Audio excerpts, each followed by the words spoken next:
Hello, everybody. Welcome to this episode of the HBM series.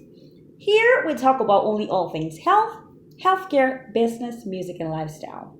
My name is Anita. Today we will be answering more questions during our case studies, letting you know our spotlight for the week, and of course, we will be having a special guest. Okay, so our first question is from Zambia. It's from Naomi. Naomi is from Zambia, and Naomi is asking if you had an option to choose between healthcare, business, and music, what will you go with? Which one would you go with? And so, for me, I'm passionate about healthcare, business, and music. There's no choices. Passionate about the three of them. I'll go with the three. That's just what it is. That's the answer, really. I know, of course, maybe some people were expecting a different answer, but healthcare, business, and music. Passionate about three of them, and so that's my answer. Thank you so much, Naomi, for sending in your questions. Actually, I was looking for an easy question. I didn't feel like doing anything deep or answering any difficult questions this week, and so I just went with the easy question. So thank you for sending it. Thanks for giving me an option actually to choose. And so up next is our special guest. We do have a special guest in the house. She's a renowned nurse practitioner licensed, and she'll be talking to us about her experiences, her COVID experiences, as well as new vaccine and things of that nature. Let's listen to Joanne. Thank you. Hey everyone, my name is Joan Reed. I am currently a nurse in Huntsville, Alabama, and I'm an ER nurse. And I have been a registered nurse with my BSN for the last 11 years now, with specialties in critical care, predominantly in acute care. And I just recently got my nurse practitioner license December of 2019. I'm so grateful that I get a chance. Thank you so much, Anita, for giving me a chance to just share my experience just from the healthcare professional perspective as far as what we're dealing with at the current moment. 2020 has been definitely the year of the nurse, and also just really, really challenging also. So just from an ER nurse's experience, we are currently, as of 4 days ago, according to the CDC, we are having daily new cases and at an all-time high of COVID. It just from the ER I currently work in, it has been very, very challenging as far as patients being sicker, cases going up, healthcare workers pretty much, getting close to burnout just from the exhaustion, and us also, gowning up. We also take very necessary precautions as far as wearing our PPE, donning off, and ensuring that we are safe. So from that perspective, it is hard as an ER nurse. It's really hard to right now, and I empathize also with other nurses and also healthcare professionals out there. Everyone ranging from physicians all the way to the cleaning crew to every single one of us in the healthcare field. This is one of those times that has been the hardest, just with having to make sure we remind patients to ensure that they do wear their mask, and it does make a difference. It really does. Respecting the social isolation rules. Currently in Alabama, there is a rule as far as there's a law that you can't go into any store without a mask, and so it has been pretty good here as far as people actually making sure they wear their mask, making sure they sanitize. But as much as we're trying, this COVID-19 has been it's still spreading. Um, so from my perspective, um, it's challenging. I typically work night shift, and I just got off working 5 nights in a row. And a few of and it's mostly because, most of my coworkers got sick suddenly from COVID. And of course, they're all on the rise up. This is just the time, the season mixed in with the flu is just a hard time. So, I absolutely, I can't emphasize that enough, that we do need to make sure, we try to abide by the COVID restrictions, which is wash your hands, respect social isolation, put your mask on. As much as people don't think it helps, there are a lot of research that are ongoing showing how much it does help. Um, so I was also going to use this opportunity to talk about the big thing in the States right now, which is the COVID vaccine coming out. I'm a very big advocate. Welcome back. Thank you so much, Joanne. Thanks for sending me your take on the whole COVID thing, the experiences, and thank you for taking out time. Joanne works in critical care and the ER and all that you heard yourself. So thank you so much for taking out your time to do this. We appreciate you, and we wish you good luck as you continue to practice as a nurse, as a frontliner, and we wish you all the best. We wish you, we pray that you have continuous wisdom and understanding to do the job that you do. We have listened, we have learned, and we love, love, love your point of view. Thank you so much. Guys, it's a brand new week. It's a brand new month, actually. It's a month of December. Oh my gosh, guys, it is the end of the year. It's the last day of the month of December.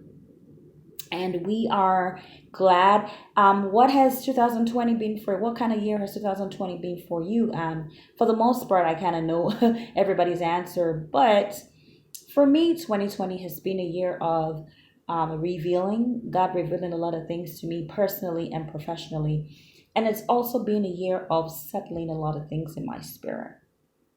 Settling a lot of things in my spirit, which has allowed me to definitely free myself and just going in 2021, just be lightweight, And so I'm glad that this year came out the way that it is supposed to come out. And I'm really grateful to God for everything, and I'm grateful to what He has in store for me. And so it's the month of December 2020, last month of the year. Our health observances for this month is the HIV/AIDS and HIV and AIDS awareness, and of course the flu vaccine. So if you have businesses, if you go to places where they have a lot of HIV or AIDS cases, please protect yourself. Please be informed. And so the flu vaccine, of course, if you are that kind of parent who don't want to take the flu vaccine, please don't impose it on your kids. Please ensure that they take their own vaccines. Please ensure that they're up to date with their vaccines. And if you don't believe in vaccines, then what to do? Anyway, up next is our case studies. And so, recap from last week's case study. Most people thought it was negligence. And so, we did have an input from a healthcare professional as well. Dr. Sarah Irving, she says that she thought it was negligence as well. Dr. Sarah called me yesterday, and I think that there is a power in timing when people reach out to you, and I'm sure that there was a power in timing in your call. Dr. Sarah, thank you so much for calling me. Thank you so much for messaging me and then calling me. I really enjoyed our discussion. Thank you so much for seeing me through the lens that you see me through, and all the other discussions and different things. And so thank you so much. That your call was a door to so many doors for me, and I'm glad for everything we talked about. So thank you so much. I do not take you for granted. If you're watching, I really do appreciate you from the bottom of my heart. Thanks for the call. And so we'll take a break, guys, and we'll be right back. Next is going to be our case studies, so please don't go away.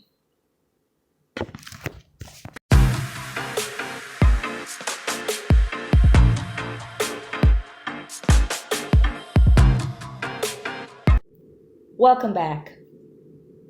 So our case study for this week is about Mr. A. Mr. A is a diabetic patient who also has hearing loss.